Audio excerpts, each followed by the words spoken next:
औरंगजेब, मनुस्मृती आणि धर्मवीर छत्रपती संभाजी महाराज ह्यांचा काय समावेश आहे का?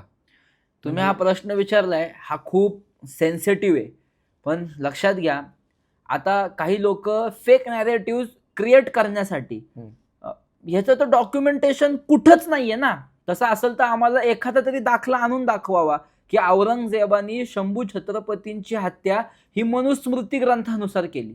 बरं, मग त्या मनुस्मृतीतल्या ग्रंथातला एखादा श्लोक दाखवा आम्हाला की ज्या श्लोकामध्ये संभाजी महाराजांचे डोळे काढा असं लिहिलंय, ज्या श्लोकामध्ये जीभ कापा असं लिहिलंय. मनुस्मृती या ग्रंथामध्ये असं लिहिलं असेल ना, औरंगजेबाने जर त्या ग्रंथानुसार शिक्षा सुनावली असेल तर तसं लिहिलं असेल ना त्या ग्रंथामध्ये, त्या श्लोकामध्ये, त्या याच्यामध्ये. असं कुठंच नाहीये. आणि हे का काय तयार केले जाते? काही लोकांना, जसं आतापर्यंत शिवाजी महाराज सेक्युलर होते असं खोटा प्रचार केला, पण तो खरं सांगायला किती वेळ गेला आपला.